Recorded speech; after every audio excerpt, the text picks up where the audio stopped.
Whether we believe in our capacity for self-government or whether we abandon the American Revolution and confess that a little intellectual elite in a far distant capital can plan our lives for us better than we can plan them ourselves. What is the difference between a Democrat and a socialist? The greatest crisis today is not the Middle East, it's not Iraq, it's Syria, but it's climate change. All the people don't have freedom, all the people don't have justice, and all the people don't have power, so that means none of us do. The big government lovers painted a picture of doom and gloom in 2011. The future must not belong to those who slander the prophet of Islam. We see it in the STEM program. You know, people have talked about this STEM program being such a great deal. Welcome to the Abolitionists Roundtable, your all-access pass to the 2016 Black Conservative Revolution. Join the conversation at 734-822-1600. Now, here are your hosts, Del Marsh, Phil Stargell, and Janice Daniels. I want to say good morning to our faithful Wham Radio family of listeners. This is Janice Daniels. I'm the former mayor of Troy, Michigan, and the newest member of the Abolitionist Roundtable of Michigan, lovingly known as Art of Michigan. We come to you live every Saturday morning from 7 a.m. till 8 a.m. on the conservative powerhouse Wham Talk 1600 out of beautiful Ann Arbor, Michigan. Yes, indeed, there is a huge conservative voice in Ann Arbor, Michigan, which proves that indeed miracles do still happen. You can find us at 1600 on the AM dial, or go to whamradio.com. That's WAAMradio.com on that nifty little tool that Al Gore created called the Internet. Yes, he really did say that. It was during an interview with the Wolf, Mr. Blitzer, on CNN on March 9th, 1999, when he was kind of laying out his vision for his run for the presidency, which of course is alleged to have been stolen by the Republican Party. Oh, say it isn't so. Derek, play clip number 3,999, please. Listen to this. I want to get to some of the substantive domestic and international issues in a minute, but let's just wrap up a little bit of the politics right now. Why should Democrats, looking at the Democratic nomination, the process, support you instead of Bill Bradley, a friend of yours, a former colleague in the Senate? What do you have to bring to this that he doesn't necessarily bring to this process? Well, I'll be offering my vision when my campaign begins. It'll be comprehensive and sweeping, and I hope that it'll be compelling enough to draw people toward it. I feel that it will be, but it will emerge from my dialogue with the American people. I've traveled to every part of this country during the last 6 years. During my service in the United States Congress, I took the initiative in creating the Internet. Isn't that special? I'm here this morning with my great friend Phil Stargell, who last weekend gave away his lovely daughter in matrimony. And I just want to congratulate you. I've seen some of the pictures. You have a beautiful family, Phil. Well, thank you very much. And it was a beautiful weekend in my hometown of Warren, Ohio. Distinctive for, is it Hugh Hewitt is from there? Oh, I didn't know that. Was it Hugh Hewitt or one of the one of the national guys, yeah. Huh? Oh, good. Yeah, he talks about that being his hometown. But it was such a great day. Hopefully, we can get more people to look at those type of ceremonies, because it's going to be a thing of the past. Oh. I mean, the way things are going, and it's just that they're trying to blot that type of tradition out. Yeah, it's all part of the big one world takeover and destruction of Western civilization. I do believe that to be absolutely true.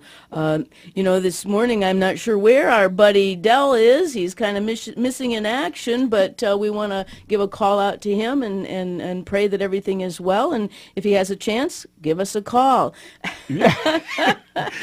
Del Mar's call home. Yeah, Del Mar's call home.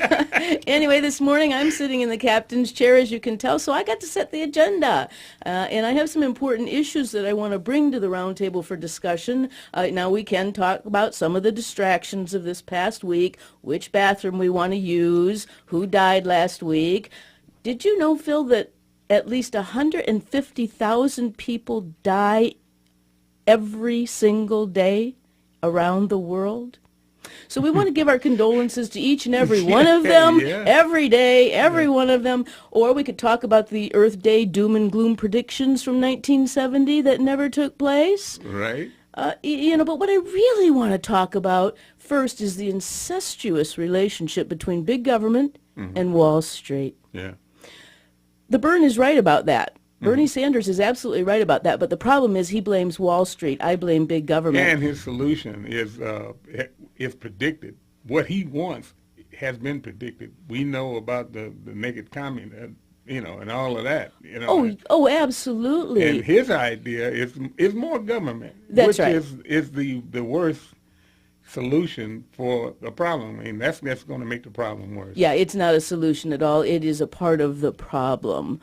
The second issue that I want to talk about in the second half of the hour is the elephant in the room, Islam. And I want to explore the context, at least, of some of the quotes from the Quran that I mentioned a couple weeks ago that our friend from Ahmadiyya said you have to understand the context in order to know what they're saying. So I do want to go over that in the second half hour. So stay tuned, audience. We would like actually you to call in and join the conversation. Dial 1-734-822-1600. But right now I have a special friend named Bill Bin that I've asked to join us. This is a man who I met in a kind of a roundabout way through talk radio. He's the author of a fascinating book called The Masters of Audacity and Deceit.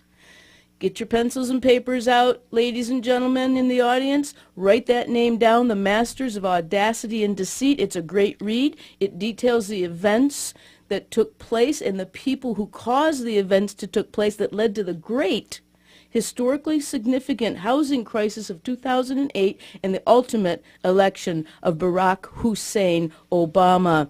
Good morning, Bill. Thank you for joining us.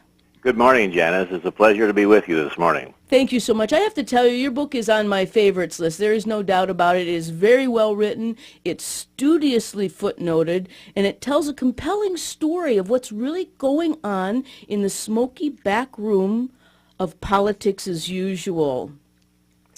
I found a set of YouTube clips where you gave a kind of a basic outline of the materials in your book, so I'd like to play for our audience clip number, let's call it clip number 2. Derek?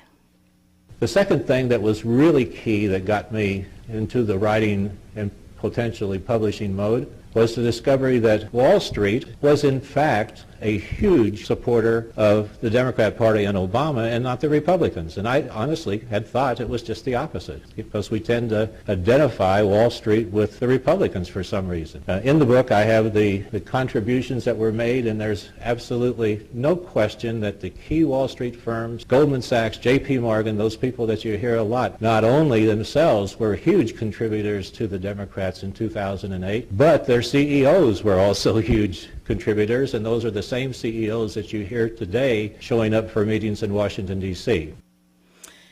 Bill, I think that's really interesting that you brought up Goldman Sachs as one of the Wall Street players. Yes. One of the leaders, yes. One of the leaders. Goldman Sachs has been a company in existence since, I think, 1869. Can you tell us a little bit about when Goldman Sachs broke bad? Well, it looks like that Goldman Sachs was an effective investment tool for many venture-type people going back to the early 20s, and that continued right up into the 60s and the 70s. And the politicizing of it seems to have occurred right along with the birth of what I call the modern-day progressive movement, which started in the 60s, with a number of groups that have pushed consistently for the kind of government we see today, large, overburdening government with its fingers into individual rights almost on a daily basis, And as this continued, the money going into the various campaigns grew through the 70s and 80s, and then it looks like right around the early 90s, whenever Wall Street really started to get super active, with Soros starting to get involved with his hedge fund money, and also the people like J.P. Morgan, Goldman Sachs, Citigroup, and those companies started to more become a political financial type organization than just the pure financial organization of the past.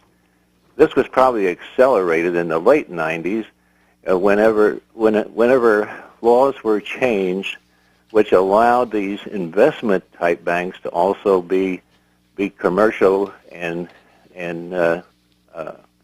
holding type banks for individual depositors, which made the individual people that were using them as banks vulnerable for some of their bad decisions.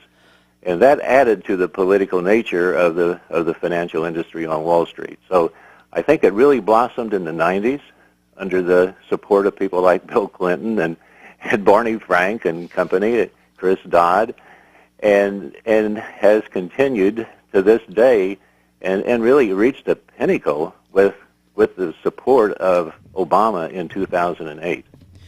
Wow. You know, in your book you mention Hank Paulson, who was George Bush Jr.'s Treasury Secretary, was he?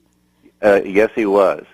And actually in the book I viewed Hank Paulson as being the worst decision of a president that I'm aware of throughout history. Because how he was hired by George Bush beats me, coming directly out of the CEO position of Goldman Sachs, where he had accumulated close to $1 billion in compensation as a Goldman Sachs person, who also was primarily focused in terms of outside interest on environmental items. In fact, he even got in trouble with a few stockholder meetings because of guiding too much of Goldman Sachs resources towards the environment. Well, he also came in as the supposed savior for the problem that was created by the government because of those laws that were changed that allowed those investment bankers to bundle mortgage-backed securities. Isn't that true? He actually came in as a savior, and he took absolute steps to destroy what he said he was going to save.